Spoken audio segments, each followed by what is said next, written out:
What it do, Hoodlum gang? It's your boy, Hoodie from the Hood, aka your friend from that big old end. And I ain't finna waste no time. You know what time it is. Alpo. Boy, they done peeled your muffin cap back blue, didn't they, huh? Let me tell you something. One thing for sure. No, fuck that. Two things for sure. Two things for certain. One, the streets don't forget. Two, they undefeated. Like you had to be either had a death wish, thinking it's a game, or I don't know what you was thinking, or maybe you wasn't thinking, homie. Now, for those of y'all who don't know who Alpo is, if you ever seen the movie Paid in Full, that's the character that Cameron played, Rico. That's Alpo. And the story on Paid in Full, it kind of went how it did in real life. Of course, you know, the movie's gonna throw the dramatics on it and all the extras, but it kind of went like that. And if you ever get a chance to listen to Alpo's story when he was still locked up, he did an interview over the phone where he explains pretty much everything that went down, from the time that he got in the game to the time that he went to DC to the time that he killed Rich, or Mitch in the movie, Rich in real life, Rich Porter. The man, I think he was convicted of 14 homicides in 1991 or 1992, something like that, and he got out in 2015. Now, I guess in exchange for his testimony against this dude named Wayne Perry in DC, that's why he didn't get life or whatever the case was. But to me, it's something about a nigga who runs the organization. You're the leader. You call all the shots, and you're able to rat on somebody under you and get less time. Like I don't understand that. A rat is a rat, man, period. But especially, nigga, you was the head of the snake. I don't understand it. But like I said, he was released in 2015, and I think he was initially in witness protection program. I don't know if he was there for a year or two, however long he was there, but it seemed like within the last year or two, he been stepping out more, getting more and more comfortable. He got out of witness protection program.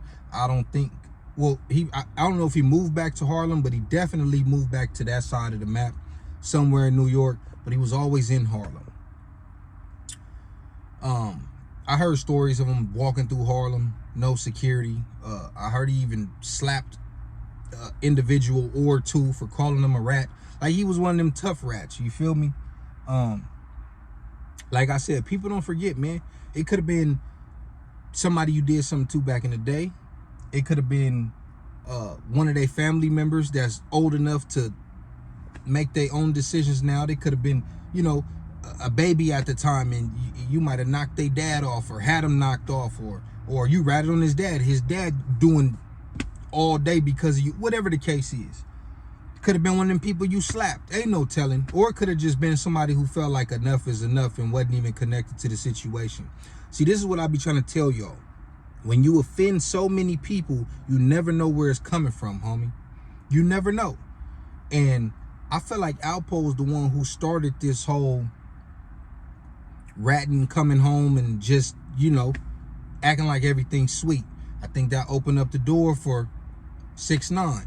I think 6ix9ine opened up the door for Charleston White with all his trolling. But let me tell you something. Let this be a valuable lesson to those two individuals. And we know that these dudes is going to keep on going. They're going to keep on doing what they do because they already in too deep. They can't stop now. They can't apologize. They can't just delete their channel and fall off the face of the earth. I mean, they can, but them dudes is too arrogant and cocky to do that. So I guarantee you, if they don't already got a video up or a post about it, they probably gonna say why, what happened to him, and they pretty much don't fear it ain't gonna happen to them, but it will. It will.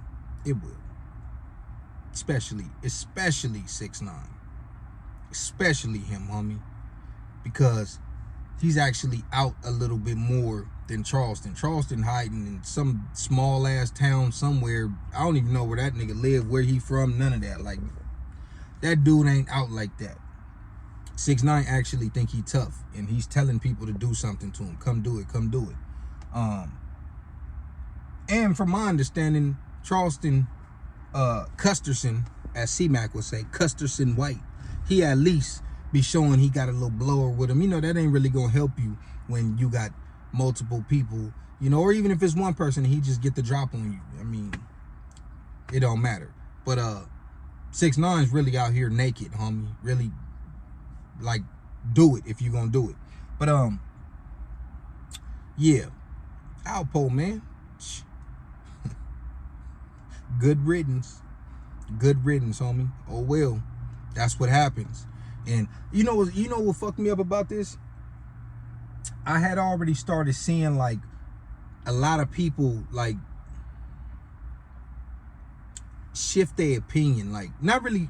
Well, maybe they already felt that way, or maybe they're protecting the rat in their hood or something. But people started, oh, he be walking around, he be outside like it's nothing. Ain't nobody gonna do nothing to him. Like, kind of like as if, like, you forgot like the street rules was in effect. Like, I don't know, man. I just knew it was a matter of time, and I didn't think he was gonna be the first one to go, you know, because yeah, besides him being outside, I don't really see him doing too much trolling. The guys that are trolling, I feel like got a bigger target.